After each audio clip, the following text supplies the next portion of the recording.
All right, so what's up, everybody? Welcome to Free Throw Fridays. I'm Coach Kenya. I'm here with Wayno. Wayno, how's it going? Everything's going good, Weird weather Yeah. today, but it's just everything's going good.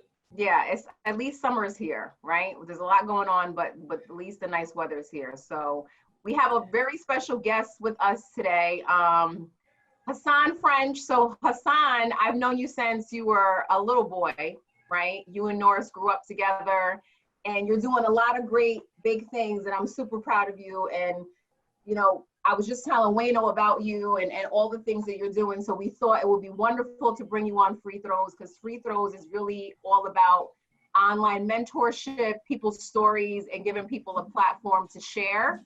So we're happy that you're here with us today. Thank you for having me. For sure, 1000%. So just Hasahn, just give us a little background on you, where you're from, and kind of how sports has really influenced where you're going. I'm from Middletown, New York. I always was in sports ever since I was young, as you know. Me and Norris played football together. And then I switched over when I had a growth spurt and I started playing basketball. Really, sports just really kept me out of trouble. Being in Middletown, there's things like, people doing the wrong things, and you can get caught up with a lot of stuff that you shouldn't be doing. So I just didn't want to get caught up with those things. And I feel like sports really kept me away from that. And I feel like when I transitioned to basketball, it really took me places where I never thought I would go. And I'm still on my way, but I feel like it just, took me away from Middletown and helped me get a better education. And now I'm in college, so it just really helped me.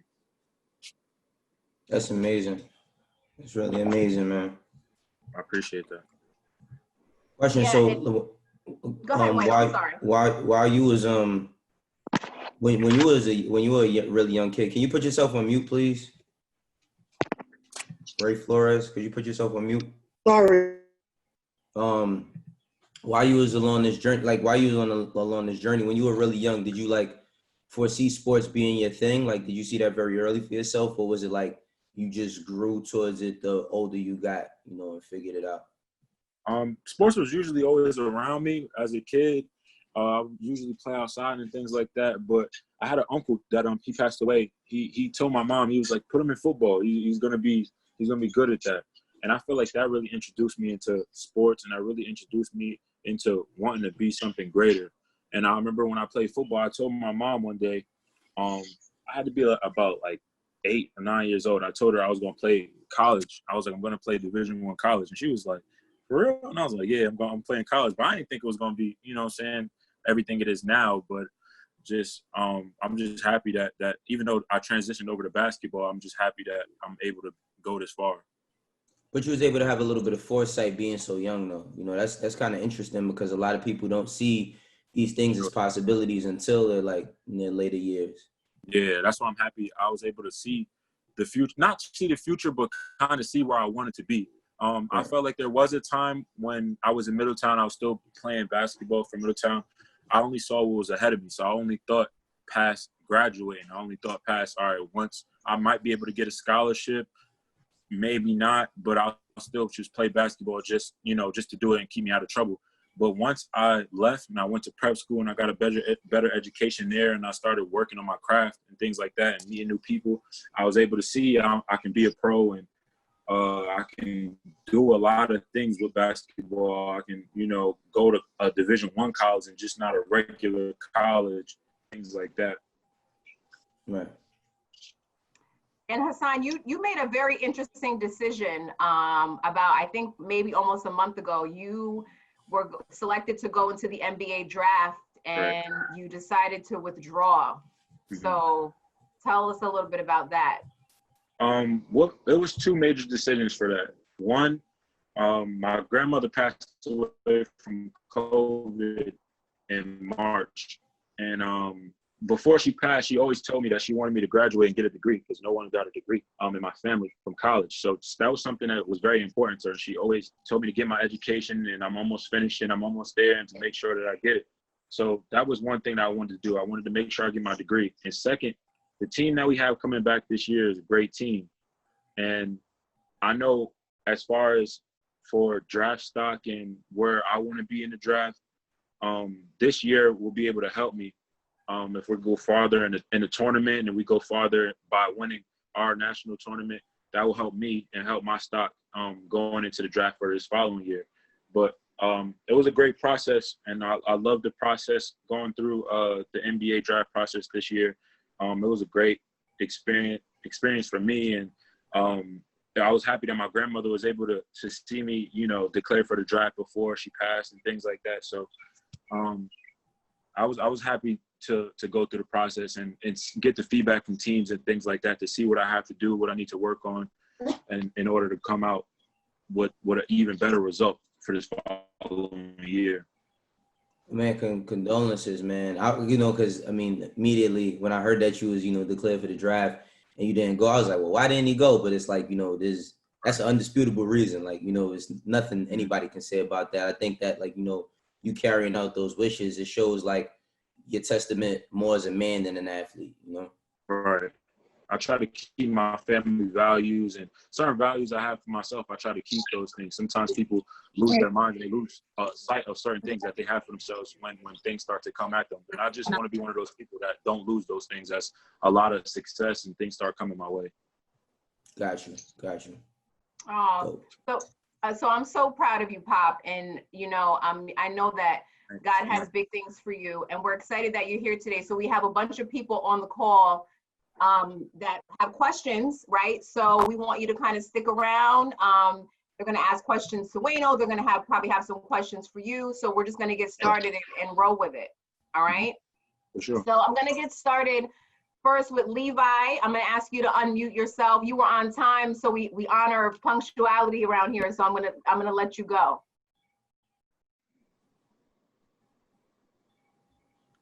Unmute. Can you hear me?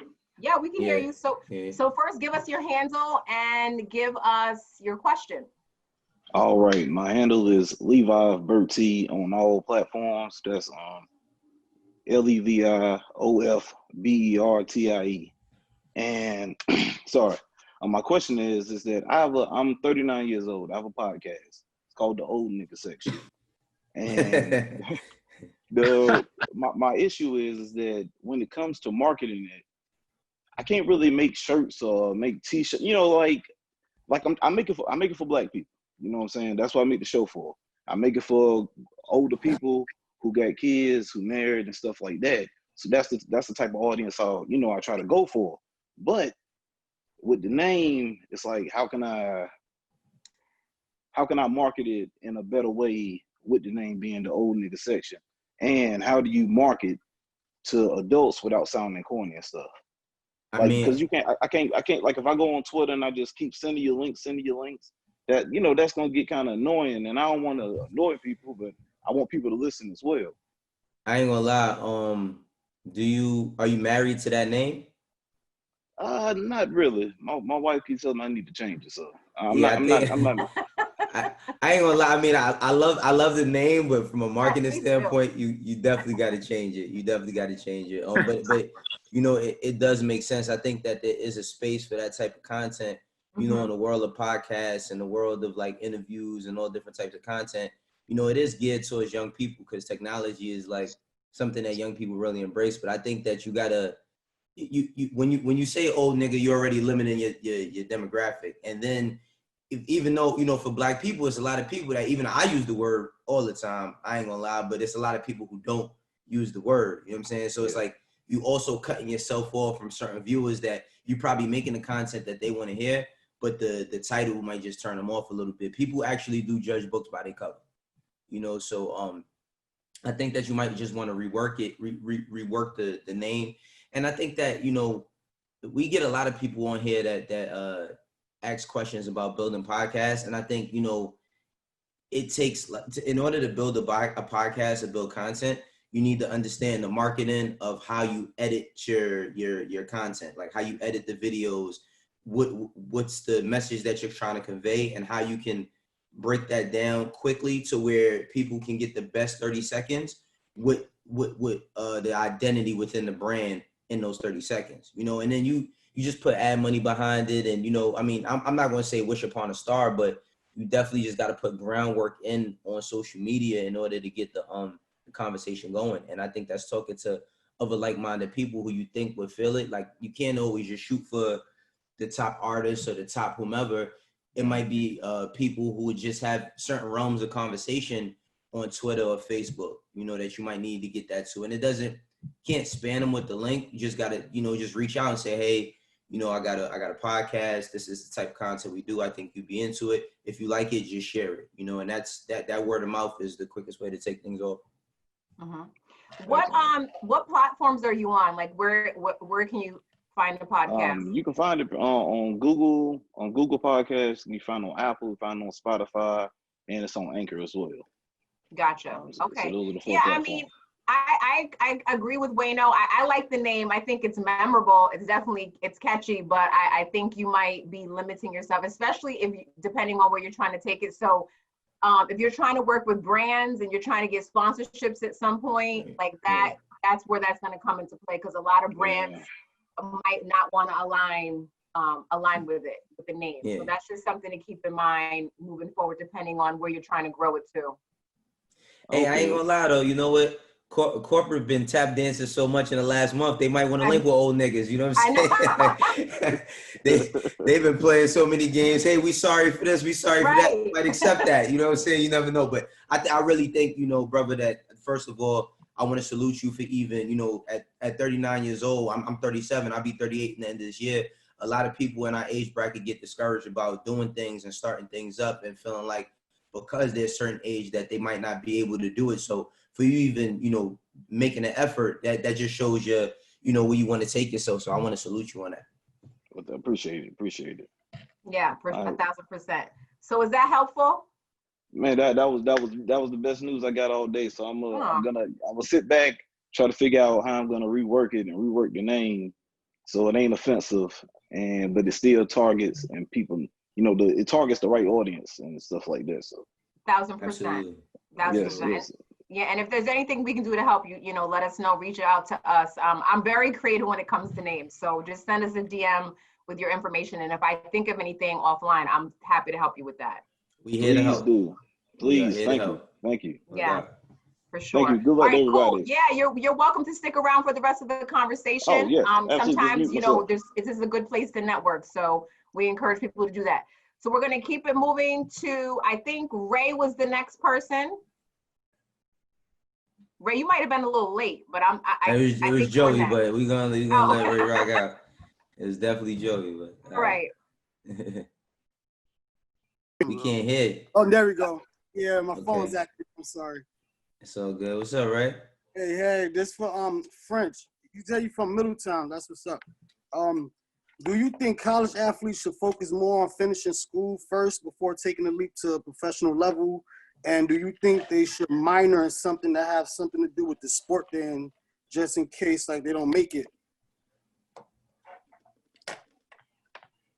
I believe that if someone's in a predicament where they have the chance to make it in the league and they get good feedback, then, you know, that might be their time. I personally believe in timing. So if it's your time, you should go, because there's a lot of things that go into, you know, the NCAA and even injury. You can get injured at any time and that could hurt you. So I feel like if it's your time to go, then, you know, test the water. And if the NBA says, hey, like, we want you, then hey, go ahead. But I do agree that getting your degree is very important. And for guys that, you know, it may take 4 years or 3 years, then maybe you should look at things around the field of basketball. And really, a lot of schools want to push you towards communications. Every single time you're a basketball player, usually they say, hey, your first, you know, the thing you should take is for communications. But if that's not what interests you, don't do it. But if it does, and, you know, you kind of want to go into the route of, you know, talking on TV and things like that, that might be the route for you. Yeah, that was a good one, man. Me, I know there's only one athlete I know that actually made it to NBA. That's Kemba Walker, and he was actually on the Sports Illustrated, I think the year before he went. And I remember seeing him that summer, and I was like, "Yo, you know, you playing in any tournaments?" And he's like, "Nah." He's like, "I'm actually gonna go back, you know, because I'm going to get my degree." And he was like, "I'm gonna give." And he said like almost the same thing as what Hasahn said. He was like, "Yo, I want to give myself a better shot you know, at ranking up. And, you know, that year he won the championship. He ended up being the 9th pick in the draft. But I think that's because, you know, he had a direction that he wanted to take. That's why he made that decision. Because I ain't gonna lie, man. I mean, it's almost every black man's dream when we growing up as kids to go to the league and make tons of money and be able to help our families. But at the same time, it's like, you know, if you get the opportunity, like Hasahn said, if you get the opportunity, you can't knock it, because like not only could you get hurt, you know, things change, man. Like the next freshman that comes in might be the next hot guy, and then they're not looking at you. One thing about sports is just like working in hip hop for me. It's like, you know, when we sign artists, and it's no disrespect to them, but if I sign an artist and they get the opportunity to shine and they don't take that time to shine, I'm gonna sign somebody else. And if that person that signs, you know, that next person I signed to a record deal, if they start shining, it's not that I like them more than you. It's just that it's bottom line business, and we got to handle that first. So it's like it's gonna look like favoritism, but this is not personal feelings. This is business. So I think like, you know, athletes got to be mindful of that as well.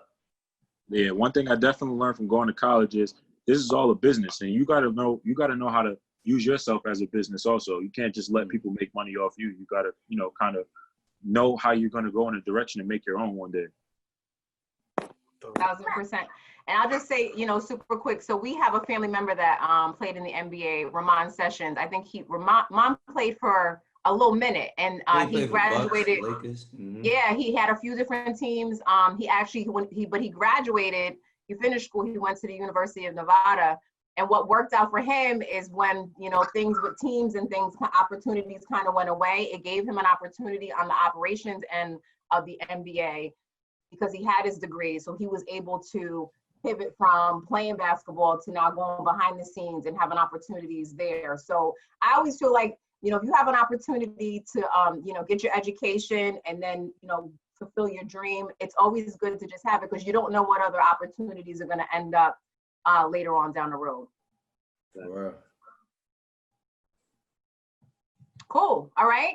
So thanks for coming on. You're welcome to stay. That was a great question. I'm going to go to Joey now. So Joey, if you can just unmute yourself, give us your handle, and then question. Hello? Yeah. You can hear me?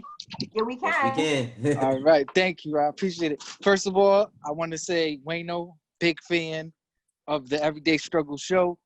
I look at you like a mentor. You know what I mean? Thank you. And I'll go right into my question, because I know this is I watched this, so I know. All right, basically, I'm an artist. I live in Waterbury, Connecticut, and I've been doing this music for a little while now, and you know, there's a lot of trial and error and everything like that, and I'm approaching a certain age. You know, like I just turned 33 in May. Okay. So now my question is like, not more or less personal, but in general, like, I know the conversation came up on the Everyday Struggle show too, just about like, why do our people kind of like put an age limit in hip hop and things We of put that an age nature? limit on everything. We put an age limit on everything. Yeah, just like the first guy that went, he said the old nigga show, you know, I can relate to that kind of, you know what I mean? So that's just it. I just wanted to see hear you guys' opinions on, you know, why do you think that is, you know? Well, I It can mean, be kind of discouraging. It is, but so this is the thing, man. People put age limits on everything. One day I was playing the dude in 2K on PS4, and I beat him, and he was complaining about how I beat him, and he said, "You probably an old nigga on the game. What you doing?" He said, "You probably over 30 on the game." Like being over 30 excludes me from playing 2K. Like, I still like to have fun, you know what I'm saying? Regardless to me being a father, a man and my woman, and having 3 kids. So it's like, I think that the problem is that, you know, in our culture, because of the circumstances that we're faced with every day, we look at everything as it should happen for us when we're young, because we don't know if we're going to make it the next week. And this is not something that's happened recently. This is stuff that's happened over time, you know? So it's like, I remember being a teenager and believing that by the time I was 21, that I should have my own crib, and I should have this, and I should have that. And then by 25, you know what I mean? You should be like, people had it in your mind, like you should be married and you should have things figured out. I didn't start figuring out what my life was really going to be till I was like 27, 28. You know what I'm saying? Right. And then even after 27, 28, I started to figure out, directions I wanted to go. It can be discouraging, but the thing about it is like you got to remember where your heart is at and where your intent is. One of my friends, Shooter, he used to be down with Bird Gang. Rest in peace, Shooter. Not that Shooter. Okay, Shooter used to be in Bird Gang. Shooter was in Bird Gang with Jim Jones.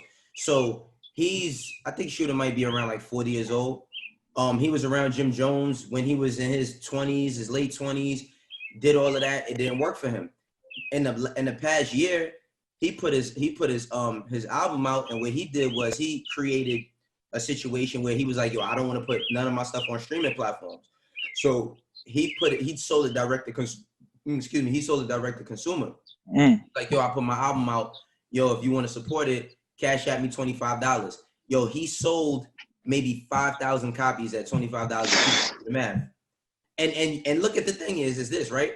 Now, while I'm saying that, he's also a person that he has, affiliations with certain artists and, but he understands his demo. He understands that because he's a certain age, he's not going to get, he's not getting a record deal from no new label. And even if he was to take a record deal, he'd be shooting himself in the foot.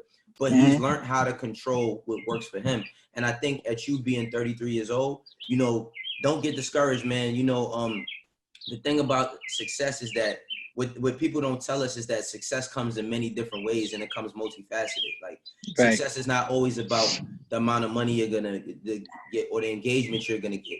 Absolutely. You might be an artist that, in 1 year you might gain 100 fans, but that's 100 people that you didn't have last year. You know what I'm saying? So slow grind it, man. Slow grind it. Even though we're getting old, I think that one thing about all of us getting older, Jay-Z makes it look cooler every year. You know what I mean? Like, he makes it getting older. Every time I see Jay-Z, I'm like, oh, all right. So by the time I'm 40, I'm gonna be all right. Like, I'm gonna be cool. You know what I'm saying? But I think that, we gotta embrace our ages and also have transparency with the youth so that they understand that while you might be making fun of me being 30 or 30 whatever, you're gonna be that and you're gonna be that faster than you became 27. You know what I'm saying? So. Like Uzi, you know what I mean? You about to be Uzi, listen, in like 3 more years, Uzi's gonna be 30 years old with a bunch of tattoos all over his face, piercings all in his face. Like, man, I appreciate you guys, man, and God bless all of you. Follow me on Instagram, everybody. Joey_Merritt, 2 R's, 2 T's, just like the Parkway, and go stream my single too. It's called Check It Up. It's on all streaming platforms. Leave it in the chat, man. Leave it in the chat. I'll leave it in there, definitely. So just so everybody knows, this is a community, so every week, like I'm seeing new faces. We see faces come back. Ray, you've been here before, right? Yeah, Ray's been on here twice. Exactly. I remember Ray's face. So it's like, this is a community. So it's like, as we build and when we get opportunities to have bigger platforms, you guys will all remember each other. So it's like I said, it's a community. Put in the chat whatever you want people to know, share, etc. Right, man. Yeah, and Joey, I'll just add really quick, in regards to the whole age thing, like you're super young, so 33 is not old, by the way.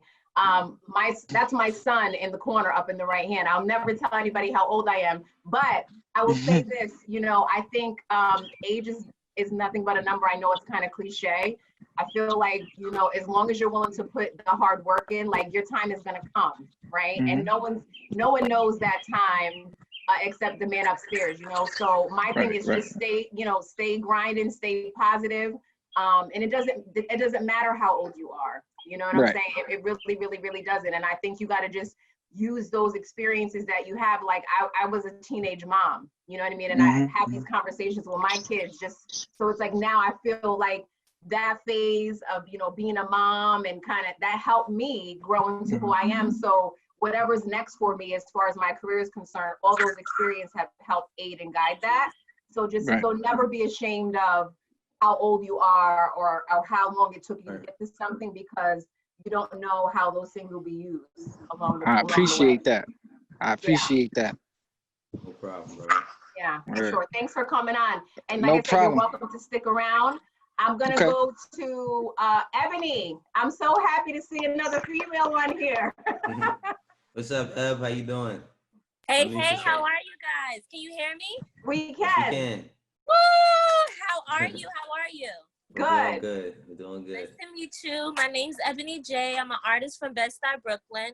And I also do a little bit of radio show and podcast on the side. But I'm here today as an artist to ask you guys some questions. Do I just throw it at you guys? It's a free throw. Go ahead. Take your shot. Take your shot. All right. So the first question that I have for you guys are like, is there any marketing ideas or PR suggestions that you have for an artist? Marketing ideas is all particular to the product. And that's what, whatever your record may be called, what it's about, etc. I think that I did an interview today and the guy asked me, what do I look for in an artist? Like, what's something that sparks me? And for me, it's always something different. And different doesn't mean, coloring your hair all the time or wearing color contacts. It's just presentation, It's just presentation. I think that, when you're thinking about a marketing idea, you got to put yourself in the consumer's shoes. Like, you're making, this is your art. And while it's your art, you're very personal with it. You take your time with it, etc., and you believe in it.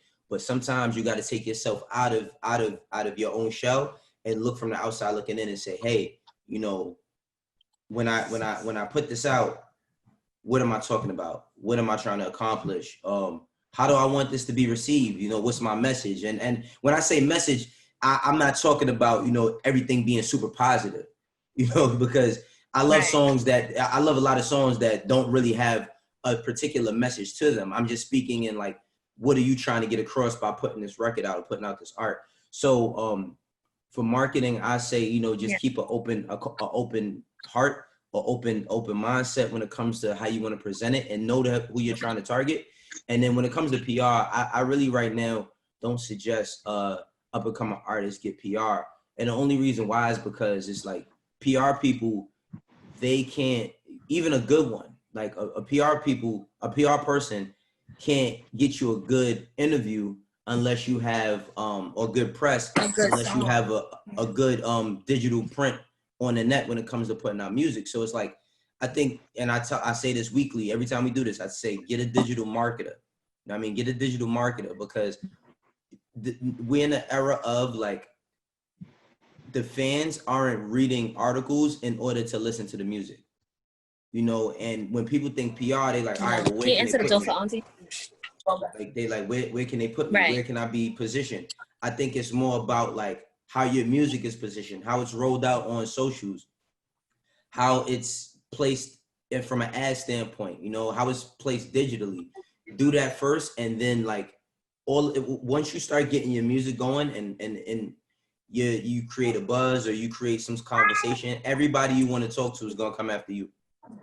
Yes, alrighty. Because that's what it is. It's like right now I'm in album mode. I have a name for myself. A lot of people are listening and looking towards listening to music, but it's just like I have to put it out. And when I do put it out, I want to make sure that it's being seen widely to, gain more people to my fan base and, well, don't create a name for Eb, don't really trip on like it being like, plastered everywhere. Like, just grow it little by little, like little by little. It's like, of course, we would love to be able to put things out and, get 1 million views, but you got to grow to that. You know what I mean? Like, you got to grow to that. And I think that you grow that, especially with doing music, like you grow your fan base, like person by person.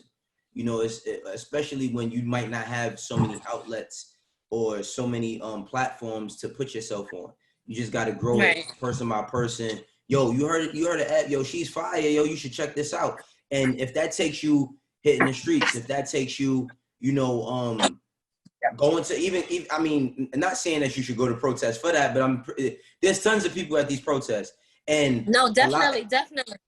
And the thing about it is like, and I was saying this, I had Lil Yachty on our show today, and I was saying like, when you go out to these protests, while you might not want to just promote your music, while we are going through serious times, we want things to take our minds off these serious times. So you might have a record, or you might have certain things that can kind of lift this black cloud that we got over us, or lift this dimness that we have over us that's making us feel, so heavy about the things that we're going through in your music. You know what I mean? That might be something that you want to convey. So you just got to figure out, you know, where you stand as far as how you want to deliver. Well, my whole brand and where I come from is turn pain into purpose.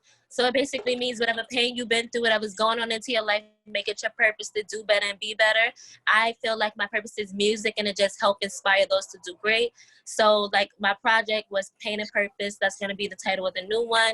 So it just speaks about pain, and then it speaks about some upbeat, good songs with the purpose and whatnot. And then the Purpose Radio. Yes, sorry. No, I'm sorry. I didn't mean to cut you off, but I'm like every time, right, Kenya? Every time artists start telling me stuff, my gears start moving, and I throw some ideas. No, I start throwing ideas. So I'm just right now, and more than any time I've ever seen. And I was raised by a bunch of women. I got 5 girl cousins. Then my mom had my little sister. Yes. Right now, more than ever, I'm seeing women unity. You know, so you might want to create little focus groups. You know what I'm saying? You might want to create little focus groups of women that, you know, y'all are coming together to share ideas. And that's my plan. Within that, like, you can start letting them know about the music and pain. What was it? Pain for purpose? Pain and purpose. Turn pain into purpose. Turn pain into purpose. That might be the group that you start. You know what I mean? Like that might be the women's group that you start to have these types of conversations, and that can grow. That's something right there from a marketing standpoint that can grow, and the word can be shared, because it's like you have like direction with what it is that you're trying to do. And you talking about something, and I think sharing is the reason why, you know, you came up with that whole narrative. So if you can get a bunch of women in that room, and then you can start eventually get men and get them to share their pain and purpose, you know, I think that's a route that you could possibly take. And I haven't seen something like that before. Yeah, it's happening now. It's just all about growth. You know, just growth and making sure that I stay positive and just keep it moving. Well, thank you guys so much. I appreciate you guys with the information. You're welcome. Yes, you guys are great. Yeah, well, so are you, and that's exciting what you're doing, and I think stories are important. So, you know, definitely the pain to purpose thing could be super dope and powerful. Yeah, because I had a troublesome childhood. Like both parents passed away. Aunt was on drugs, but I decided to just turn that negative into a positive, and I used it as my purpose to do better. And I motivate everybody to just do better, be great, and turn your pain into purpose always. And you still here. You still here. So don't give up, sister. I'm telling you, just keep going. You know, you're gonna turn it into something, because I can see it in your eyes, and I can hear the determination in your voice. So keep pushing. Yes, I watch you every day. Your everyday struggle. So yeah. Thank you. Thank you. I appreciate that. I was supposed to interview you. It was the Rock Nation event a few months back before the year ended, and I was supposed to interview you. It was the same day as a Fabulous concert, but I didn't see you there, so I wasn't able to interview you. And now we're having a conversation here, and I was just like, I have to, because just like you say, I have a good mind, you have a good mind, and I sometimes listen to your thoughts, and it's like, you know, you need people that you could look up to in the music industry, because you see a lot of false things, and then you see a lot of real things, and I'm all about the real things, because I would like to have a real stable condition and a stable position in the music, hip-hop arena and area. So you know what? I mean, start your pain and purpose focus groups. I'll be at one. I'm telling you, I'll pull up the one, and I'll come, and you'll get that interview, and we'll all share together. Yes, thank you. Can you make sure that happens? Thank you so much. Yes, no keep doing good things. Yeah. Thank you, Ebony. That was great. Thank you. My friends are saying you guys are dope. Yes, you guys are. Thank you. We appreciate them as well. Thank you, for real. Yes. Tell them they gotta come on one week. Yes, get on these free throws. Yes. Thank you guys so much. No problem. Thank you. All right, cool. So that was great. So we have, let me see, we have Sterling. Are you ready to go? Yes, ma'am. All right. Where are you from? I'm from Mobile, Alabama originally, but I stay in New Orleans, Louisiana now. Okay. Yeah, and I was on here like a couple weeks ago. Yeah, I remember you. I remember, and you were calling me ma'am then. Yeah. You know, you was on the porch when we talked last time, right? Huh? I said you was on the porch last time we talked. Yep. Yeah, and I couldn't play no music, so you know that's why I'm in the car right now. I'm gonna play something for y'all if I could. Oh, okay. Okay.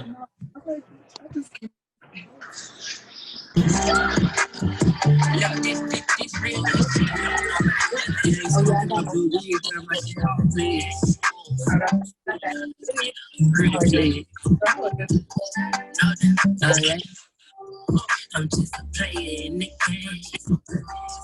The fuck I'm gonna do with fame. I just want the money, man.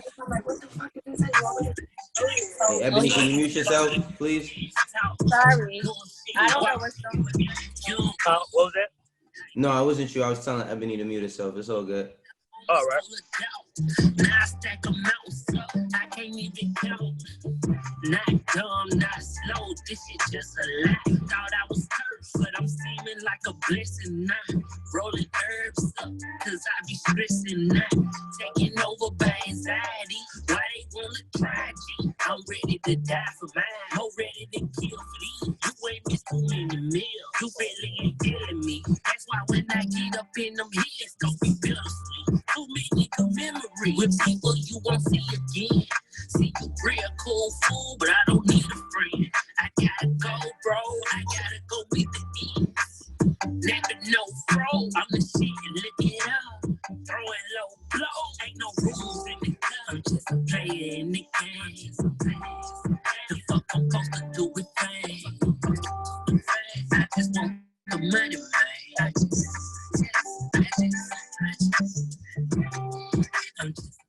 That's pretty much, they just gonna repeat the hook, man. Yeah. And like, I basically record and mix and master everything myself. Mm-hmm. And like, I'm trying to, last time y'all was telling me about, I asked you about a manager, and you were saying like, I need to build a team. Well, the last 2 weeks, that's like what I've been doing, like full-fledged, like every day. So like, right now I got a plan of starting a record label. And I know I'm gonna end up having to get like a distribution deal from somewhere. And my question is, what is your like tips for like hungry artists? Because I know most artists are hungry. That's why they even approaching the labels. But what are your tips on like how to approach those meetings and not get gypped out? You know what I'm saying? Because I know most hungry people be blinded by the focus of success. So that's my question. It's like what's your tips on like label meetings and stuff like that? Well, meetings don't always. It depends on who you have meetings with, because you can have a meeting at any label. You got to know the personnel. You know what I mean? Like a lot of times, people think that they might be meeting with somebody that can't do anything for them. You know what I'm saying? I think that you want to be in a position of leverage. So if you're looking for a distribution deal one day, what you need to do is that you need to start building up your leverage now. And if you're creating a label, then if you're the marquee artist off the label, then you got to start putting up numbers. Because if you don't put up the numbers, when you walk into a room, you basically are gonna get the short end of the stick. If somebody thinks that you're really talented and you're like, yo, all right, I would really want to do something with these guys, but you don't really have anything to stand on other than your talent, then they're going to create the terms for the situation between you two. If you start learning the business a little bit and, you putting stuff out, you're building yourself a digital footprint on the DSPs, which is the digital streaming platforms. If you're getting your streams up and you're doing all these different things, you're getting playlisted, when you walk into those offices, you'll be a little bit more in the driver's seat as far as dictating your fee. So you want to put yourself in a position where you can gain some leverage.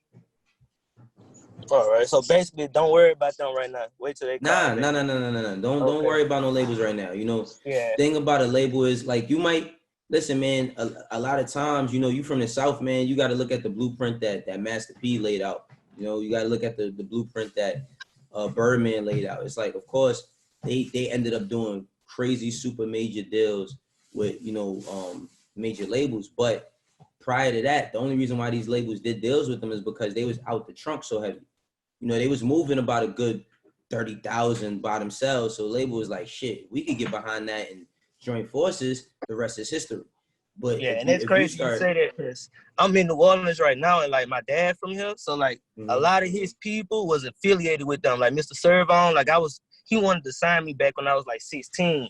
So he taught me a lot of what he know, but that was like a long time ago, and that game has changed a whole lot since then, you know. It has, but it pretty much stays the same. So it's like, you know, it's changed, but all of the commerce has just moved to digital.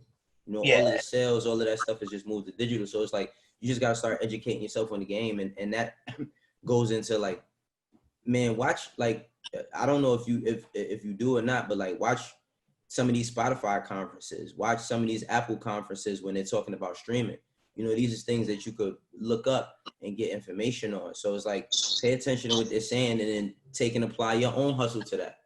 You know, but you wanna build yourself up. Let's say, yo, listen, like if right now, if you was getting on Spotify 150,000 monthly listeners, and you got a record that's streaming maybe anywhere between 40 and 80,000 streams a week, you know, a consistent basis, you got something to walk into a label and get some leverage on, you know. And I'm just laying some low numbers because that's very attainable. It's more attainable than people realize sometimes. All right. I got you, bro. Appreciate all that information, bro. Any feedback on the song, bro? Yeah, the jam was dope. I hear you putting, like, you know, of course you carried your flow and all of that, and you know you matched the beat, but I hear you throwing little subtle things in there that say things about yourself. You know what I'm saying? Like what you willing to do, like. Yeah, that's like a brand with my music. Like it's dumbed down, but it's deeper than what it appear to be. You see what I'm saying? It's like always a deeper mission than what it appear to be. You putting the medicine in the candy. You know what I mean? You putting the medicine in the candy. That's what it's about. Basically. Yes, sir. Appreciate that, bro. No problem, man. Thank you for coming back, for real. Keep us updated too. Yeah, I am. I'm gonna be back again, bro. This is not the last time you're gonna see me, bro. Trust me. You're more than welcome. More than welcome every time. Got you. Thank you, Sterling. Be well. Be safe, man. Thank you. Yeah. So we're winding down. We have a few minutes. Norris is really quiet in the corner. Is there anything that you wanted to say? I was muted. Just happy to be here and be on this side of the show. I mean, I'm usually behind the scenes doing a lot of, you know, the chopping up the clips and stuff like that. I also want to give a big shout out to Jeff. Jeff does a lot of the aesthetic that we have that you guys see on social media. So I want to just give a big shout out to him right now because he does a tremendous job, and I really do thank him for that. But yeah, you know, it was just different being on this side and just hearing it, you know, from this perspective. But this is all great information, and I learned a lot just from sitting here and just listening. You know what I mean? Thank you, man, Norris. And you know, of course, we appreciate you and everything you and Jeff do, you know, for the show. 1000%. And Hasahn, we are so happy to have you here today. You know, one of the things that I really love about this platform is we get to talk to real people with real stories, and you know, your story is inspiring, and I'm so excited to see how everything's gonna just unfold for you. Thank you so much. I appreciate y'all. It's gonna be a big season for you. Gotta come back, and this is definitely a great experience, especially because I watch the everyday struggle and things like that all the time. So, thank you, man. Thank you, Hasahn, man, and for real, yo, thank you for, you know, coming on and sharing with us. You know, I was able to learn some stuff from you as well, you know, and learn about you. So, thank you, man. Like Kenya said, like you more than welcome to always come back. Definitely, I appreciate that. Keep doing your thing. Thank you, brother. Thank you. We're gonna be rooting you on along your journey. 1000%. And so listen, we just wanted to say thank you to everybody who came on the free throw today. We're here every single Friday at 6 o'clock. You can tune in every single week. All the episodes that we've done are up on the YouTube channel, so you can go check us out there.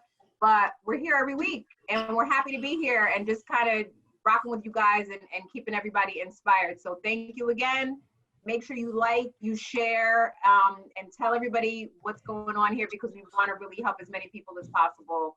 And we appreciate you. Yeah. All right, guys. So until next time, we'll see you next week. Y'all. Peace out.